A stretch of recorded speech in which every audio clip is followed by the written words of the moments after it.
예수의 음성, 고든 스미스. 제6장, 우리의 정신을 조명하시는 성령. 내가 아직도 너희에게 이를 것이 많으나 지금은 너희가 감당하지 못하리라. 그러나 진리의 성령이 오시면 그가 너희를 모든 진리 가운데로 인도하시리니 그가 스스로 말하지 않고 오직 들은 것을 말하며 장래일을 너희에게 알리시리라. 그가 내 영광을 나타내리니 내 것을 가지고 너희에게 알리시겠음이라. 요한복음 16장 12절부터 14절. 성령은 거룩한 영이시다. 그러므로 우리는 성령의 증거를 통하여 죄를 깨닫게 되고 죽음을 벗어나서 생명으로 나아오리라는 부르심을 받는다. 이와 같이 성령은 진리의 성령이라고 일컬어진다. 따라서 우리는 성령과 진리 사이에 분명하고도 중요한 관계를 충분히 생각해야 한다. 우리는 우리의 정신과 삶이 어떻게 진리에 의해서 모습을 갖추는지, 그리고 성령이 어떻게 우리의 이러한 이해력 형성의 일차적인 역할을 담당하는지를 분명하게 알 필요가 있다. 성령의 사역의 중심이 되는 것은 특히 진리를 통하여 우리를 그리스도 형상으로 변화시키는 것이다. 그것이 바로 진리에 변화시키고 구속하는 능력인 것이다. 성령은 환상의 힘이나 순수한 에너지로 우리를 새롭게 만드시는 것이 아니다. 오히려 진리가 우리를 변화되는 수단이다. 우리는 그리스도인 공동체 내에서 진리와 정신생활의 중요성을 경시하려는 모든 조짐에 대해서 경각심을 가져야 한다.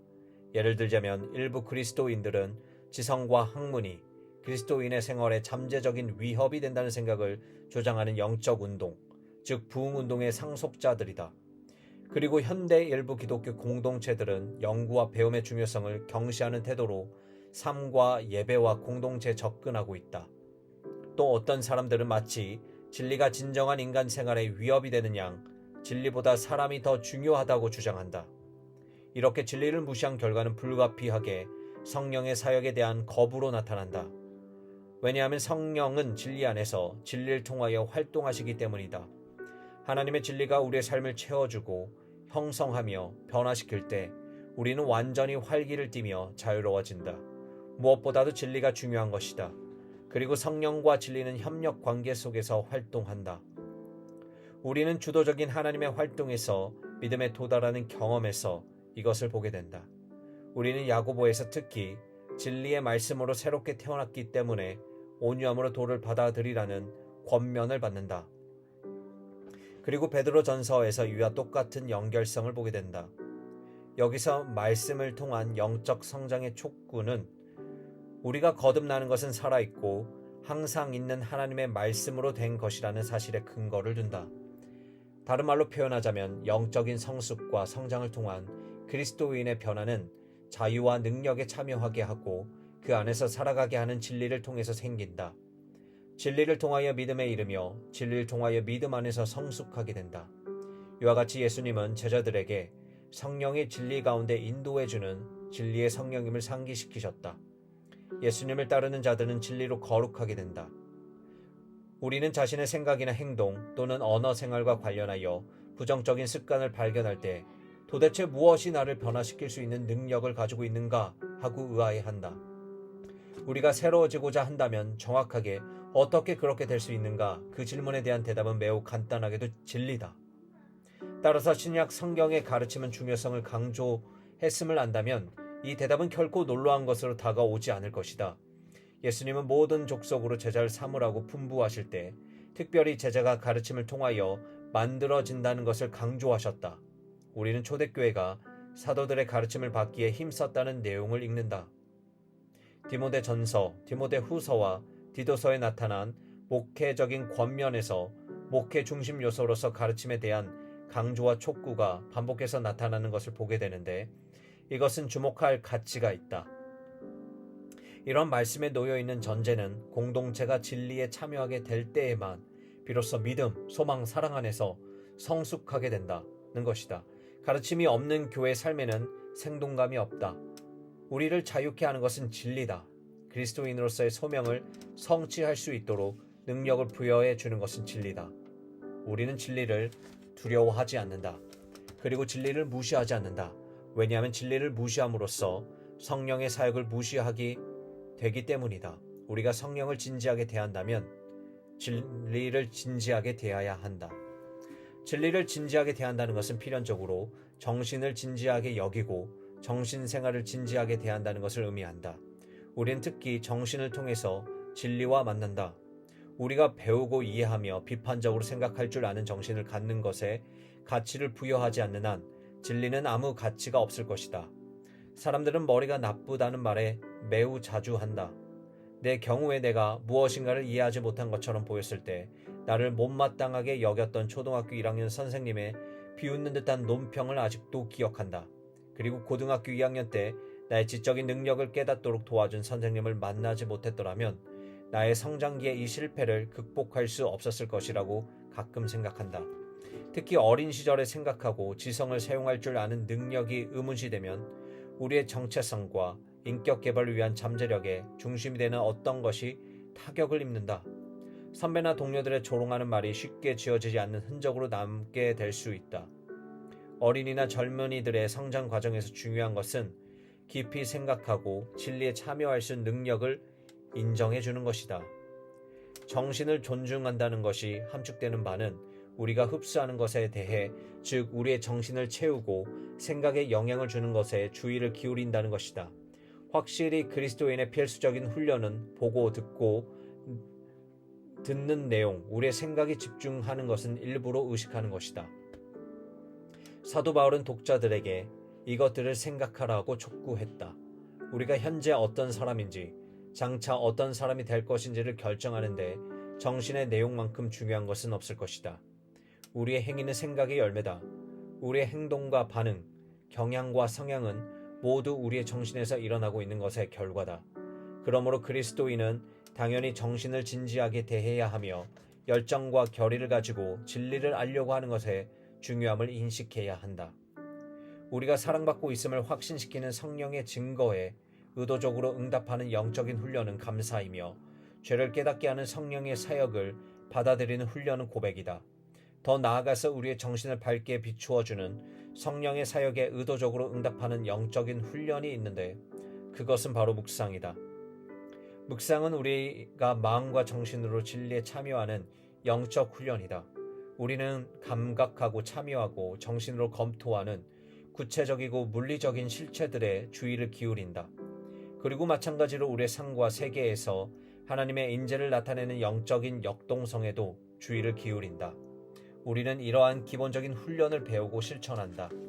그리스도인에게 묵상의 1차적인 초점은 성경에 몰두하는 것이다. 우리는 본문을 이해하는 데 비판적인 능력을 사용하지만 성령의 교통하심에 마음문을 여는 법을 배우기도 한다. 묵상의 실천은 우리가 진리에 참여하고 깨달음을 구하는 모든 방식에 적용될 수 있고 또 적용되어야 한다. 묵상의 기술은 두 가지 중요한 사실을 인식할 것을 요구한다. 첫째, 느려지는 것을 배우는 것이며 둘째로 마음과 정신으로 경청하기를 배우는 것이다. 폴 사이먼은 자신의 고전적인 팝송에서 이렇게 불렀다. 속도를 늦추세요. 너무 빨리 가고 있어요. 그 순간이 지속되게 하세요. Slow down, you move too fast. You've got to make the moment last. 우리는 마음의 속도를 늦출 때 비로소 순간이 지속되게 하는 방법을 배우게 된다. 우리는 이른바 정보화 시대에 살아가고 있다. 전례 없이 데이터와 정보가 넘치고 진리가 넘쳐난다는 문제는 정보의 결핍이 아니다. 풍부한 정보는 사람을 지혜롭게 만들지도 심지어 진리 속에서 살아가려는 마음이 생기게 하지도 못한다. 이 점이 오늘처럼 이렇게 분명하게 드러난 적은 없었다. 사실 이는 이 시대만의 문제가 아니다. 한 분야의 대가가 되고 지식의 정도로 업적을 증명하고자 하면서 배움과 연구에 접근하려는 유혹은 항상 있어 왔다. 하지만 묵상이라는 영적 훈련은 마음의 속도를 늦추고 성령이 우리에게 일정한 시간에 한 가지를 가르치고자 하시는 것을 깨달으라고 요구한다. 우리는 이미 받은 빛 가운데 걸어가기를 배우지 못한다면 더 많은 빛을 받을 수 없다. 이그나티우스 료올라는 성 이냐시오의 영신 수련에서 수도원 지도자들이 독서와 묵상을 위해 수도사들에게 너무 많은 자료를 주지 말아야 한다고 경고했다. 왜냐하면 영혼을 채우고 만족해야 하는 것은 많은 것을 아는 데 있지 않고 실제로 깊이 이해하고 내면적으로 음미하는 데 있기 때문이다. 나는 처음 목회를 할 때 내 교구에 속한 어떤 분으로부터 기억에 남을 만한 놀라운 이야기를 들었다. 우리 교회에서는 주일이 되면 저녁 예배 또는 저녁 기도회를 포함하여 2번 예배를 드리는 것이 관례였다. 젊은 설교자인 내게 매주 2편의 설교, 한 편은 아침 예배 설교, 다른 한편은 저녁 예배 설교를 준비하는 것은 매우 힘겨운 일이었다. 어느 주일 저녁에 존경하는 교회 지도자 한 분이 성도들을 영접하는 나를 도와주면서 교회 문 밖에 함께 서 있었다. 행렬이 뜸해지자 그는 눈동자를 반짝이며 내 곁으로 와서 그날 저녁 때 설교가 그날 8번째 듣는 설교라고 알려주었다. 그는 자신의 전형적인 주일 일과에 대하여 계속 말해주었고 내가 깜짝 놀라는 것을 알아차렸을 것이다. 그는 아침 일찍 좋아하는 라디오 방송을 틀어놓고 유명한 설교자의 설교를 듣는다. 그 다음 부인과 함께 아침 식사 시간에 맞춰 좋아하는 텔레비전 전도자가 생방송으로 전하는 주일 설교를 시청한다. 그들은 교회로 차를 몰고 오면서 또 다른 라디오 설교를 듣는다. 그러니 나의 주일 아침 설교는 그날 그들이 듣는 4번째 설교가 되는 것이다. 오후에 그의 부인은 아마도 자신은 말씀을 충분히 들었다고 생각하면서 남편 곁을 잠시 떠나 볼일을 보고 남편은 다른 텔레비전 프로그램의 설교를 듣는 틀에 박힌 일을 계속한다. 그 다음에 설교 테이프를 모아둔 창고에서 테이프를 꺼내 설교 한 편을 더 듣는다. 저녁 식사 시간에 부인은 다시 남편과 함께 그날의 7번째 설교를 듣는다. 주일 저녁에 내가 하는 설교는 그들의 8번째 설교였다. 그리고 그날 저녁 일과를 끝내기 전에 그들이 놓쳐서는 안 될 또 다른 방송 설교가 있었다. 나는 그 이야기를 듣고 몹시 놀랐으며 씨 뿌리는 자에 관한 유명한 비유가 떠올랐다. 어떤 씨는 길가에 떨어졌고 그 씨를 새들이 와서 재빨리 먹어버린다. 씨가 열매를 맺을 만큼 자라나지 못했음은 물론이다. 다른 씨는 돌밭에 떨어졌고 곧 싹이 나왔지만 해가 뜬 후에 쉽게 시들었다. 그 씨는 뿌리를 내릴 흙이 깊지 못해 열매를 맺지 못했다. 또 어떤 씨는 가시떨기에 떨어졌다.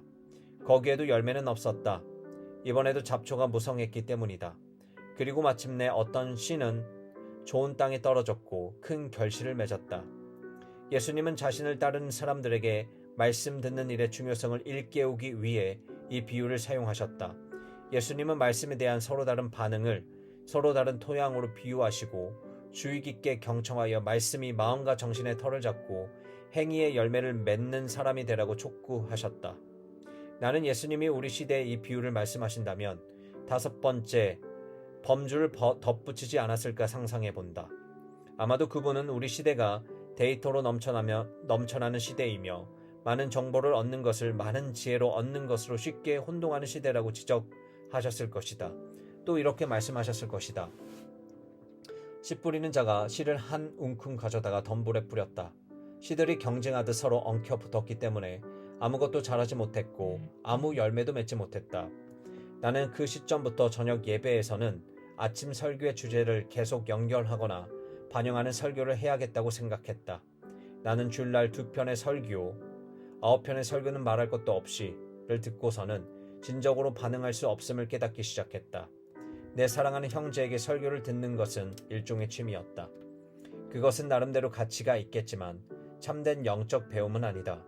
그것은 진리로 우리의 정신을 밝게 비추어주는 성령의 사역에 대한 묵상과 응답의 영적 훈련이 아니다. 폴 사이먼의 가사가 말하는 바와 같이 묵상하는 것은 마음의 속도를 늦추는 것이다. 내가 알아야 할 필요가 있는 한 가지, 성령이 나의 관심을 끄는 한 가지가 있다면 그것은 무엇인가? 그분과 이야기하고 나서 얼마 후에 나는 신학을 가르치기 위해 필리핀에 갔다. 여러 해 동안 나는 주일 강단에 서지 않았고 성도들의 좌석에 앉아 있었다. 나는 마닐라 유니언 교회에서 알렉스 아로니스라는 목사님의 설교를 들을 기회가 있었다. 나는 훌륭한 설교를 들으면서 설교 요점을 메모했고 그의 성경 본문 연구로부터 나온 통찰력과 현대 생활에 응용하는 방식을 가능한 많이 받아 적어 놓으려고 노력했다. 그는 이것을 분명하게 알아챘다. 어느 주일 예배 후에 그가 그것에 대해 질문했고 나는 그의 설교에 큰 감화를 받았으며 될 수 있는 한 많이 얻으려고 노력하고 있다고 말했다. 그의 응답은 적절했다. 적어도 그 시점에 내 신앙 여정에는 그러했다. 그는 그 설교를 통해서 성령이 내게 말씀하시고자 하는 한 가지만을 귀담아 듣는다면 더 지혜로울 것이라고 제안해 주었다. 그는 내가 들려오는 모든 것에 심취해 버림으로써 성령이 내게 말씀하시고자 하는 요점을 놓칠 것을 염려했다. 그 이후부터 나는 설교를 들을 때마다 내가 행해야 할 바는 성령이 내게 말씀하시는 것을 듣는 것이라고 생각했다. 내 주위에 있는 사람들이나 온 세상에 대해서가 아니라 특별히 나에게 말씀하시는 것을 듣는 것이다. 내가 듣는 모든 설교가 알렉스 목사님의 설교처럼 유창하거나 주석이 세심한 것은 아니지만 나는 많은 것이 나의 응답과 내 마음의 자세에 달려있음을 반복해서 깨달아왔다. 살아계신 하나님의 영이여, 제 인생의 이 순간에 당신의 설교자를 통하여 무엇을 말씀하시는 것입니까? 라고 질문한다면 내가 분명히 깨달을 수 있는 바가 반드시 있을 것이다. 묵상 훈련에서 우리는 천천히 경청하는 법을 배워야 할 뿐 아니라 마음과 정신에서 경청한다는 것이 무엇인지를 알아야 한다. 조나단 에드워즈는 진정한 이해가 단순히 두뇌로만 이루어지는 것이 아니라는 점을 강조했다. 그는 관념상의 이해, 정신이 사색하고 주목할 뿐 아니라 음미하고 느끼기도 하는 마음의 지각 사이를 구별했다. 그러한 언어는 우리 대다수에게 생소한 것이다. 에드워즈는 우리가 보통 배우는 것과는 정반대되는 경청과 배움의 태도에 대해서 썼다. 계몽주의 후손인 우리는 경청하고 배우는 일에 1차원적이 되려는 경향이 있다. 동양에서 자라났든 서양에서 자라났든 간에 현대 교육제도는 마음과 정신으로 경청하는 법을 가르치지 않았고 배울 때 감정과 지성 모두의 주의를 기울이는 법을 가르치지 않았다. 우리는 실제로 정반대 것을 배웠다. 교육은 감정을 무시하는 것, 가능한 한 정서를 배제하고 사실에 관여하기를 배우는 것을 의미했다. 우리는 대학 제도는 학문이 객관적이며 초연해야 한다는 전제 위에 세워졌다. 우리는 반복해서 정서가 참된 배움을 어지럽히고 복잡하게 하며 저해한다고 배웠기 때문에 두뇌를 써서 냉정하게 정보에 몰두해야 한다는 가르침을 받아왔다. 물론 이그나티우스 료올라, 웨슬리, 에드워즈는 이에 반대할 것이다. 그리고 많은 현대인들이 배움에 접근하는 이러한 표준적인 방식에 의문을 제기하는 것을 보면 기운이 난다. 예컨대 파커 팔머는 참된 배움이 반드시 지성과 정서의 상호작용을 내포한다고 강조했다. 그는 20세기에 읍등가는 생물학자인 바바라 맥클린톡에 관한 이야기를 상기시켰다. 팔머는 이블린 폭스 켈러가 쓴 맥클린톡의 정기에 근거해서 자기의 이론을 확립했다. 켈러는 맥클린톡의 천재성이 객관화와 초연한 분석을 거부한 데 있다고 지적했다. 사람들은 당연히 맥클린톡이 그녀의 동료들보다 훨씬 더 많이 알 수 있었던 이유를 궁금해할 것이다. 파커가 켈러의 정기에서 인용한 대답은 이러하다. 그녀는 우리가 관찰해야 할 시간, 자료가 당신에게 말해야 하는 것을 들을 수 있는 인내, 그것이 당신에게 다가오게 하는 열린 마음을 가져야 한다고 반복해서 말해준다. 또한 그녀는 생명체를 향한 감정을 가지도록 촉구했고 바로 이 문구가 그 전기의 제목이 되었다. 켈러와 파커는 맥클린톡이 엄밀한 분석적 사고의 능력이 있는 훌륭한 사상가였다고 강조했다. 하지만 그녀의 천재성, 데이터를 처리하는 능력은 다른 데서 나왔다. 그녀는 연구에 초점이었던 옥수수 밭을 좋아했다. 그리고 팔머는 이와 같이 결론을 내린다. 지성은 감정과 함께 활동한다. 그러므로 내가 학생들의 마음이 열리게 되기를 바란다면 그들의 정서를 열어 놓아야 한다. 하지만 이 중 어느 것도 신약 성경 독자들에게 새로운 것이 아니다. 우리는 신약 성경에서 지성과 감정, 이해와 정서 사이의 관련성을 규칙적으로 보게 된다. 두 가지 예만 들어도 충분할 것이다. 이 두 가지는 사도 바울의 서신에서 나온 것이다. 바울은 그리스도의 회심에 대한 첫 번째 기록에서 그의 독자들의 회심을 칭찬했다. 그는 성령이 이러한 새 생명으로 인도했다는 것을 분명히 한다. 이것을 행하신 분은 성령이었다. 바울은 성령의 분명한 증거가 그들 가운데 있었다는 것, 그들이 박해에도 불구하고 하나님의 말씀을 기쁨으로 받아들였다는 것을 특별히 밝혔다. 계몽주의 시대 이후에 독자들에게 기쁨은 부가적인 것으로 해석된다. 기쁨이 있다면 좋지만 이해력이 본질적인 것은 아니다. 하지만 기독교적 유산과 분별과 관련된 전통은 그들이 기쁨으로 말씀을 영접했기 때문에 하나님의 말씀을 받았다고 주장한다. 거기에 다른 길은 없다. 이 기쁨은 회심의 진실성을 나타내는 표징이다. 예와 감정 사이에 이런 상호작용을 보여주는 다른 예는 바울이 독자에게 그리스도의 말씀이 너희 속에 풍성히 거하게 하라고 말할 때 사용했던 흥미있는 대구다. 그가 분명하게 바란다는 것은 그들의 정신이 실로 그들의 전 존재가 철저하고 깊이 있게 하나님의 말씀으로부터 지식을 얻는 것이었다. 그리고 주목할 만한 것은 그가 이것을 말한 상황이다. 그는 첫째로 그들에게 그리스도의 평강이 너희 마음을 주장하게 하라고 촉구했다. 그것은 히브리 대구법의 엄격한 사례는 아니지만 분명한 연관이 있다. 우리가 말씀을 영접하지 않는 한 그리스도의 평화가 우리의 마음을 주장할 수 없는 것과 마찬가지로 그리스도의 평화가 우리의 마음을 주장하지 않는 한 그리스도의 말씀이 우리 속에 풍성히 거할 수 없다. 우리는 마음과 정신으로 경청한다. 우리는 정서적으로 발생하고 있는 것에 특별한 관심을 기울여야 할 필요가 있다. 궁극적으로 말씀을 듣지 못하게 하는 것은 지성의 결핍이 아니라 마음의 완고함 또는 교만이다. 바꾸어 말하자면 겸손은 기쁨으로 경청하게 하고 평화로운 마음으로 말씀을 받아들이게 해준다. 야고보는 그의 독자들이 진리를 받아들이는 것에 관심을 기울인다. 왜냐하면 그들이 영혼을 구원하는 능력을 가진 진리로 말미암아 새롭게 태어났기 때문이다. 그는 이것을 염두에 두고서 성내는 일에 대하여 말했다. 야고보는 독자들에게 성내기를 더디하라고 말하면서 우리가 불안정한 세상에서 살아가고 있으며 따라서 분노할 충분한 이유를 가지고 있다는 것을 인정했다. 다른 말로 표현하자면 그는 성냄의 정당성을 인정했다. 하지만 우리는 쉽게 성을 내서는 안 되며 성냄 속에 내재하는 위험성을 인정해야 한다. 이러한 이유에서 사도 바울은 분을 내어도 죄를 짓지 말고 해가 지도록 분을 품지 말라고 강조했다. 바울은 우리가 여기서 실패한다면 마귀에게 틈을 주게 된다고 말했다.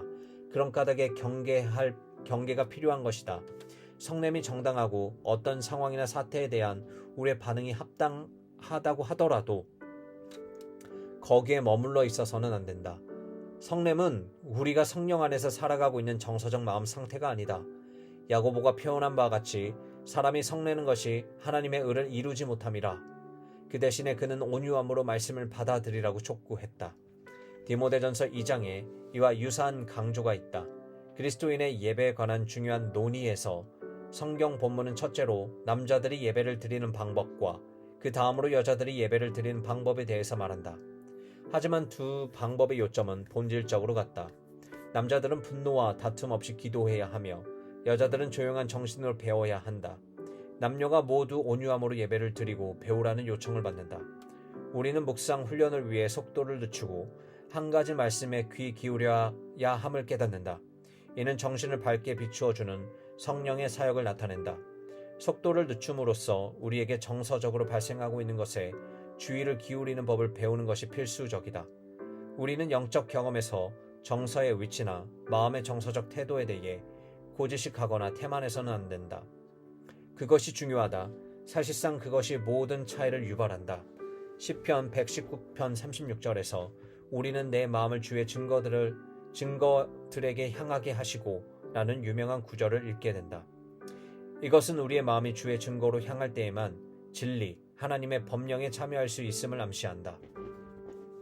그리고 이것은 근본적인 겸손함, 기쁨과 평화 속에서 나타나는 온유함을 요구한다.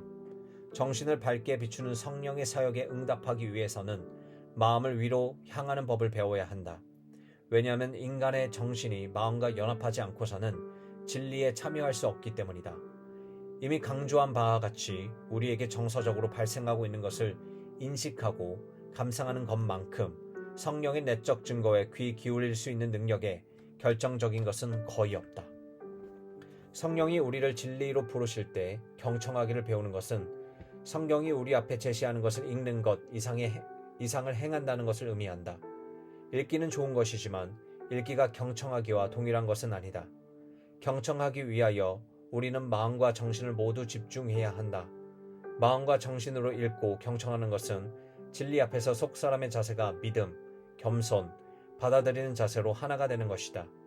우리는 진리의 심판자로서가 아니라 진리에 의해 길들여지기를 갈망하는 자들로서 진리 안에서 살아가기 위하여 열심히 진리에 참여한다.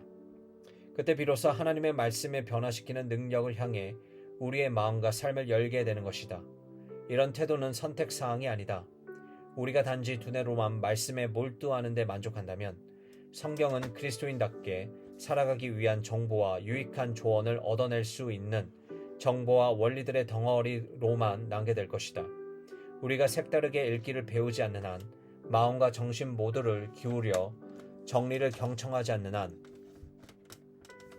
성령은 오래된 본문을 통하여 우리를 새롭게 하거나 능력을 주실 수 없을 것이며 변화시키지도 못할 것이다. 이러한 형태의 배움은 우리가 배우고자 하는 내용에 관계없이 적용될 수 있다. 그것은 성경 연구처럼 학문적 분석에도 충분히 적용될 수 있다. 우리에게 긴급하게 필요한 것은 마음과 정신의 연합이다. 과학에서든 공학에서든 장인의 기술에서든 사고와 감정을 분리하는 경향에서 벗어나는 것이 필수적이다. 우리가 추구하는 주제에 대한 사랑, 진리와 만나는 기쁨, 진리 안에서의 겸손함을 가지고 있지 않다면 아무것도 배우지 못하고 이해하지 못하게 된다.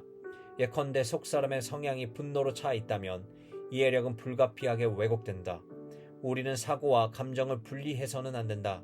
정서가 흐리멍덩하다면 이해력도 마찬가지로 흐리멍덩하게 된다. 우리가 주일 예배 설교에 귀 기울이면서 배우는 태도는 대학 내 연구에도 똑같이 적용된다. 그러나 이런 태도가 가장 필요한 것은 그리스도의 말씀이 우리 안에 풍성하게 거하고 성령이 진리로 우리의 정신을 밝게 비추어 주기를 바라는 갈망으로 성경 본문을 읽을 때다.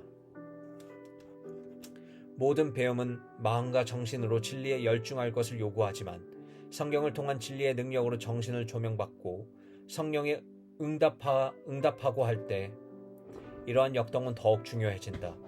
우리는 마음과 정신으로 경청한다.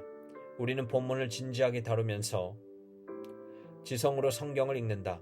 하지만 또한 성령의 사역에 대해 성경 본문을 통해서 말씀에 오시는 예수님의 음성에 귀 기울이는 열린 마음으로 읽는다.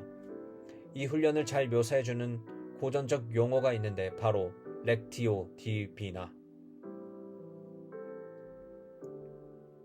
렉티오 디비나는 이날 자신을 위해 들어야 할 내용으로 하나님이 말씀을 담은 기도의 한 형태다. 중요한 것은 하나님이 여기에서 다른 사람들을 위해 말씀하시는 것은 무엇인가가 아니다. 예컨대 우리가 교사나 설교자라면 이것을 어떻게 전할 것인가를 생각하며 본문의 말씀에 접근해서는 안 된다. 우리의 의제는 옛 말씀을 통하여 우리에게 전해진 하나님의 인격적인 말씀이다. 이러한 독서 방식은 네 가지 주목할 만한 특징이 있는데 그것은 고도로 인격적인 성격을 띠게 된다. 첫째로 렉티오 디비나는 성경의 역사적 성격과 인간적 성격을 존중한다. 이런 방식의 성경 읽기는 성경의 특색을 진지하게 다룬다. 이것은 경건한 읽기지만 그것이 본문에 접근할 때 우리의 지성과 이성을 부정하거나 경시하는 방식이라고 주장하는 것은 잘못이다. 조금도 그렇지 않다. 렉티오 디비나는 성경에 대한 해석학적 연구를 피하는 독서 방법이 아니다. 예컨대 바울 서신들은 경건하게 읽는다는 것은 정확하게 옛날의 공동체로 보내는 옛날의 편지처럼 읽는 것이다. 그 방식은 이 편지들의 특수성을 존중한다. 예수님의 비유를 진정으로 경건하게 읽기 위해서는 1세기 팔레스타인에서 이 비유들이 어떻게 들렸는가, 그리고 예수님이 그 비유들을 통하여 하나님 나라의 기적을 어떻게 나타내려고 하셨는가를 먼저 이해하려고 시도해야 한다. 역사, 문법, 문장론, 문화적 배경 모두를 통해 성경 본문을 읽을 수 있으며 이 옛날의 본문을 통하여 하나님이 오늘 우리에게 말씀하시는 것을 들을 수 있다. 우리가 하나님의 성경을 형성하신 방식을 존중하지 않으면 성경을 존중하지 않게 된다. 성경은 근본적으로 우리가 신적인 특징을 인식하고자 할 때 반드시 존중해야 할 인간적인 특징을 가지고 있다. 이와 같이 참되고 경건한 읽기는 우리의 비판적인 능력과 성경 해석이라는 고된 작업을 존중한다. 묵상은 이 성경 구절이 나에게 무엇을 의미하는가라는 질문을 제기하는 것이 아니다.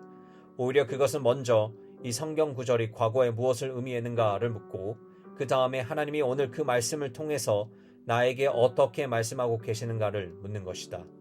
둘째로 렉티오 디비나는 천천히 읽도록 우리를 훈련시킨다. 우리의 목표는 성경 본문을 정복하거나 원래 성경 본문을 아는 것이 아니라 진리에 의해 길들여지는 것이며 옛 본문 앞에서 충분히 겸손해질 정도로 속도를 늦추는 것이다. 이는 1년에 한 번 성경을 통독하라고 권하는 식의 읽기 방식과 완전히 다른 것이다. 우리는 그리스도의 말씀이 우리 안에 풍성히 거하게 되기를 갈망한다. 하지만 그것은 시간이 걸리는 과정이다. 그것은 서두른다고 되는 것이 아니다. 묵상은 마음의 속도를 늦추고 진리에 의도적으로 응답하게 해주는 훈련이다. 이런 형태의 읽기를 오랜 시간 지속되는 식사에 비유할 수 있을 것이다. 여기서는 서두르지 않고 소량으로 나누어 음식을 음미하게 된다. 너무 서둘러 움직인다면 중요한 것을 놓쳐버릴 수 있기에 잠시 쉬어 반추하며 적당한 보조를 맞추어 섭취하게 된다. 하지만 성경 본문에 대한 감각을 잃을 정도로 너무 나태하게 움직여서는 안 된다는 점을 덧붙여 말해야 한다. 메시지의 흐름을 존중하지 않는 방식으로 읽어서는 안 된다. 그러나 하나님으로부터 인격적인 말씀을 들을 때에 마찬가지로 본문 말씀 자체에 충분히 귀 기울이기 위해서 속도를 늦춰야 한다. 셋째로 렉티오 디비나가 마음과 정신으로 읽을 것을 요구하기 때문에 우리는 언제나 우리에게 정서적으로 발생하는 것에 주의를 기울이면서 읽게 된다. 우리는 이해만이 아니라 변화도 추구한다. 지혜 속에서 성장하며 성령의 사역으로 말미암아 성경에 변화시키는 능력을 경험하기 위해서는 마음과 정신을 여는 법을 배워야 한다. 그리고 성경을 읽을 때 우리의 정서적 성향에 대해 잘 알고 있어야 한다. 성경을 묵상할 때 일어나는 깨달음은 우리 감정의 의식을 포함하는 깨달음이다. 물론 우리가 구하는 것은 정돈된 감정이다. 거기에서 우리는 사랑하게 되고 칭찬할 만한 것, 뛰어난 것, 참된 것을 맛보게 된다. 거기에서 우리는 그리스도의 평강이 우리의 마음을 주장하는 것을 경험하게 되며 환난과 박해에도 불구하고 기쁨으로 하나님의 말씀을 들을 수 있게 된다. 다른 말로 표현하자면 묵상의 훈련은 성경이 우리의 마음에 주입되어 그리스도인답게 생각하게 해주며 동시에 우리의 감정을 정돈해 준다는 것을 전제로 한다. 그리고 이를 위해서 우리는 겸손하게 옛 말씀을 읽고 경청한다. 한스 우르스 폰 발타자르는 마르다와 마리아에 대하여 말할 때 이런 읽기 방식을 잘 설명해 주었다. 마리아가 주의 발 아래 앉아 예수님께 집중한 것은 어떤 점에서도 개인적인 탐닉이나 유쾌한 공상이 아니었다. 또한 그것은 그녀 수준에 맞는 생각, 그녀가 현실로 옮길 수 있다고 느낀 생각을 위해 말씀을 선별적으로 더듬어 찾는 것이 아니었다.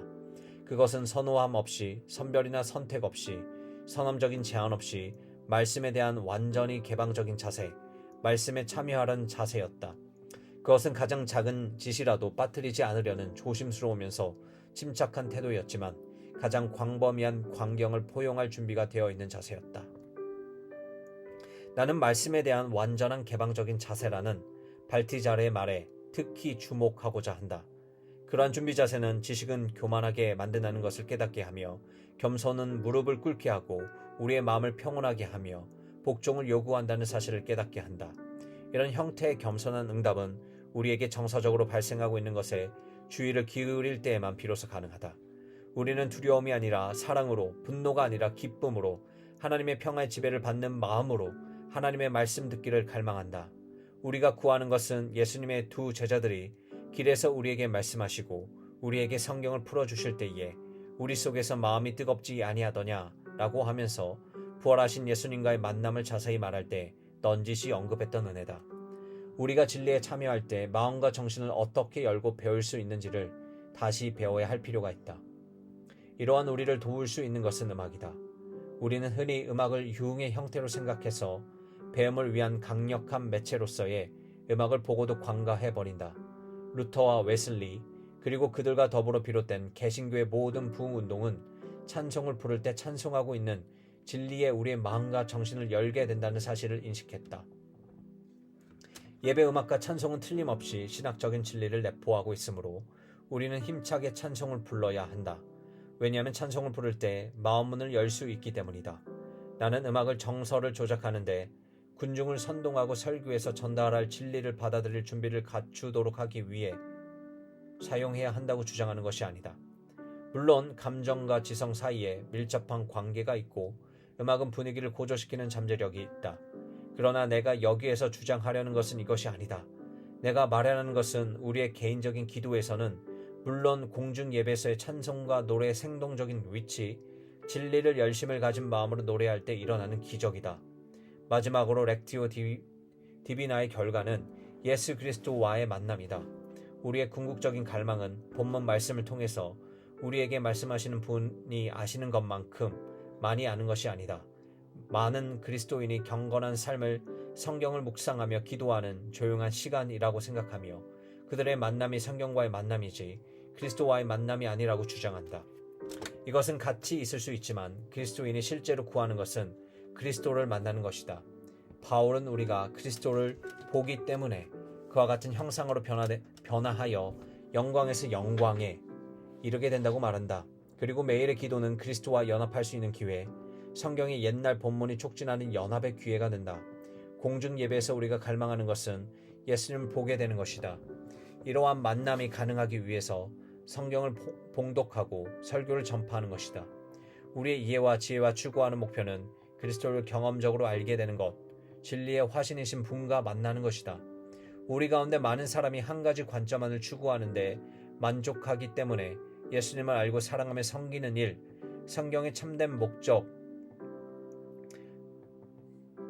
가능하게 해주는 새로운 깨달음을 허용하지 않는다. 결국 참된 기쁨과 위로를 가져다 주는 것은 성경에 대한 우리의 관점이 아니라 그리스도의 형상에 따라 우리를 변화시켜주는 성경의 능력 안에서 즐거워하는 것이다. 중요한 것은 성경 본문을 정복하는 것이 아니라 옛 말씀을 통해 그리스도를 알고 그리스도가 우리를 아는 경이로움이다. 이러한 주의력은 오직 우리가 조심해야 하며 분별력이 있어야 한다는 것을 상기시킨다. 우리가 어떤 통찰을 갖던 그것이 반드시 하나님으로부터 온 것이라고 가정하거나 밝게 비추어주는 성령의 사역이라고 가정해서는 안 됨을 명심해야 한다. 악한 자는 이러한 조명을 왜곡할 수 있다. 우리는 성경을 읽고서도 거짓된 위로를 받을 수 있다. 우리 모두는 성경 본문을 이기적으로 읽을 수 있다. 우리는 성경을 읽는 많은 사람이 진리를 깨닫지 못한다는 사실을 안다. 자신만의 성경 읽기는 모순적이게도 진리에 대한 맹목적이게 하며 광신적이거나 분파적인 종교적 자세는 다른 형태의 성경 읽기를 무시하게 만든다. 그러므로 자신이 성경 본문에 대한 특별한 통찰력을 가지고 있다거나 성경 본문에 대한 깨달음이 다른 사람의 도전을 받아서는 안 된다고 가정하는 것은 위험한 일이다. 성경 본문 앞에서의 겸손은 반드시 우리와 함께 성경을 읽는 다른 사람들에 대한 겸손과 그들과 더불어 표현하는 겸손으로 보완되어야 한다. 우리는 항상 우리의 마음에 스며드는 교활하고 음흉한 교만을 경계해야 한다. 교만은 우리가 많이 아는 것으로 기뻐하게 하고 우리가 이해를 다른 사람들을 심판하는 도구로 사용하게 한다. 마음속에서 이러한 조짐을 발견하게 된다면 그것은 우리가 성령의 내적 증거를 분별하지 못하고 있다는 확실한 지표다. 우리가 이전에 아무도 갖지 못했던 통찰을 가졌다고 생각한다면 그때는 위험 신호를 보내야 한다. 그러나 더욱 만연해 있는 위험은 고정된 틀을 가지고 성경을 읽는 것이며 그것을 우리를 향한 성령의 말씀을 제안하는 데 적용하는 것이다. 그렇기 때문에 일부 사람들은 성경의 밑줄을 긋지 않는다. 성경의 밑줄 그으면 이전에 읽은 표시를 보고 자신이 이 성경 본문을 이미 깨달았다는 생각을 갖기 때문이다. 나의 1차적인 초점은 성경 묵상 훈련에 있었지만 이것이 성령이 우리의 마음을 증언시키는 1차적인 수단일 수는 있어도 성령이 우리의 관심의 진리를 가져다 주시는 유일한 길은 아니다. 성령이 오직 성경을 통해서만 활동하시는 것은 아니다. 사도 베드로는 꿈을 통해서 성령의 조명을 받았다. 일상생활에서 우리는 자녀나 비그리스도인, 이웃과 같은 다른 사람들의 언어나 행동을 통하여 일간 신문이나 시각 예술이나 훌륭한 소설을 통하여 새로운 통찰력을 발견한다. 모든 진리는 하나님의 진리이며 성경은 우리가 마음문을 열기만 한다면 수많은 수단을 통하여 우리의 마음을 밝게 비추어 주실 수 있다. 틀에 박힌 일상적인 집안일이든 노동과 여가든 아니면 여행이라는 특별한 상황이든 우리의 일가를 잘 검토해보면 핵심은 항상 동일하다. 그것은 바로 열린 자세와 받아들이는 자세다. 이상적인 것은 경청하고 배우고 듣고 생각하며 경이로운 것들의 마음을 여는 어린아이와 같은 열심을 가지고 일상에 접근하는 것이다. 하나님은 어린아이와 청년을 통해서 우리에게 말씀하신다. 지혜로운 사람들은 말하기보다는 더 많이 경청해야 한다는 것을 알며 진정으로 지혜로운 사람은 젊은 사람들에게 배울 것이 많다는 사실을 안다. 우리는 하나님이 창조된 질서를 통하여 식물과 동물의 기이함을 통하여 하늘과 땅과 바다의 웅대함을 통하여 우리에게 말씀하시는 방식에 주의를 기울여야 한다. 그리고 이것은 하나님의 창조 세계의 기이함을 상기시켜주는 것에 지나지 않는다. 하나님이 창조하시는 것 일부에 대하여 사람들이 지루하다고 말하는 것을 들을 때 내가 얼마나 슬픈 감정을 가졌겠는가. 예컨대 그들은 엄청나게 넓은 대초원을 찾아가서 볼 것이 하나도 없다고 말하며 실증을 느낀다. 그들이 하나님의 창조하신 것의 경이로움을 놓쳐버리고 그들의 마음과 정신을 향한 성령의 사역을 놓쳐버린 것을 생각하면 가슴이 아프다. 어떤 이들은 흥을 돋구고 환대를 받으며 위로를 받지 않으며 살아갈 수 없다. 그러나 정신을 밝게 비추어주는 성령의 사역은 우리를 즐겁게 해주는 것이 아니다. 배움에는 확실히 큰 기쁨이 있다. 때로는 성경 본문과 창조된 질서 속에서 진리에 몰두하는 데 깊은 위로가 있다. 그러나 우리를 향하신 하나님의 사역은 종종 기묘하다. 이것은 하나님이 우리에게 가르치시는 가장 중요한 것들은 오직 회상할 때만 알 수 있음을 의미한다. 십자가의 요한은 하나님이 종종 이러한 방식으로 우리를 가르치심을 기억하는 것이 중요하다고 주장했다. 그는 이렇게 썼다. 하나님은 되게 많은 것을 주장하시고 가르치시며 약속하신다.